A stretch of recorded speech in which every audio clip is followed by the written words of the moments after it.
اعوذ باللہ من الشیطان الرجیم، بسم اللہ الرحمن الرحیم۔ السلام علیکم، آپ دیکھ رہے ہیں GB 2 نیوز HD اور میں ہوں آصف علی کھسمن۔ میں چلا ہوں علی سے ملاقات کو، جس کی تھی آرزو وہ گھڑی آ گئی۔ کچھ لوگوں کے نام کے ساتھ مرحوم لکھتے ہوئے دل خون کے آنسو رونے لگتا ہے اور ہاتھ لرز جاتا ہے، اور عقل اس بات کو تسلیم کرنے میں ناکام رہ جاتا ہے کہ اب وہ ہمارے ساتھ نہیں ہے۔ آج ہم ایک ایسی شخصیت کے بارے میں گفتگو کریں گے، بات کریں گے، جس نے اپنی کم سنی میں، کم عمر میں اتنی شہرت حاصل کی جس شہرت کو حاصل کرنے کے لیے لوگوں کی عمر لگ جاتی ہے۔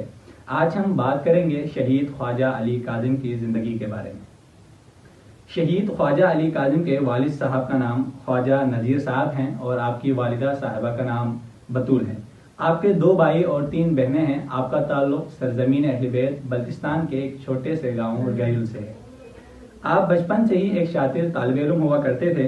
اردو تعلیم حاصل کرنے سے پہلے 4 سال کی عمر میں آپ نے قرآن کی تعلیم حاصل کی اور 5 سال کی عمر میں گیل کے ایک کمیونٹی اسکول میں آپ نے اردو تعلیم کے لیے داخلہ لی۔ اسی کے ساتھ ساتھ نعتیہ مقابلوں میں آپ کو شہرت ملنے کی وجہ سے ایجوکیٹر اسکول نے آپ کو فلی فنڈڈ اسکالرشپ کا اعلان کیا اور اس سال یعنی 2025 میں آپ نے 6ٹھی جماعت مکمل کر کے 7ویں جماعت میں داخلہ لیا۔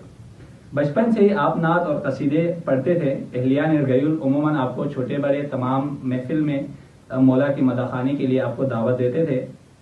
آپ نے اپنا پہلا بلخی قصیدہ کھرمن کے ایک محفل میں پڑھا اور بہت مقبول ہوئے اور عمائدین کھرمن نے آپ کو خوب پذیرائی دی۔ اس کے بعد 2020 میں PTV کی طرف سے آپ کو خاص آفر آئی اور آپ نے پہلی دفعہ عالمی سطح پر منقبت خوانی کی۔ 2021 میں دستہ حسینیت گیل کے نوحہ خوانوں میں باقاعدہ شامل ہوئے۔ سر جھکائے بین کرتی قیدیوں میں بیریدہ سہمی کھڑی، کیا یہی وہ قافلہ سالار زینب تو نہیں؟ اس نوحے کے بعد تمام بلتستان کے لوگ آپ کو جاننے لگے اور نوحہ خوانی کے لیے آپ کو بلانے لگے۔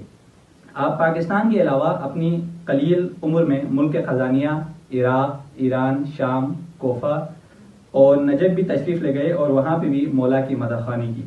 صرف 15 سال کی عمر میں 15 شعبان المعظم کو صوبہ سندھ سے واپسی پر جامشورو کے مقام پر ایک خوفناک کار ایکسیڈنٹ میں آپ شہید ہو گئے اور اس دنیا کو آپ نے ہمیشہ ہمیشہ کے لیے خیر آباد کہہ دیا۔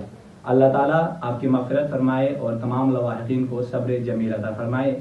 تمام شہر پہ تاریخ قیامت خواجہ، تمہارے بعد یہ دنیا مجھے ویران لگے، جب رات کے سینے میں دھڑکتا ہے دل، ہر ایک پل مجھے کاٹے، مجھے زندان لگے۔ بہت بہت شکریہ۔ اللہ حافظ۔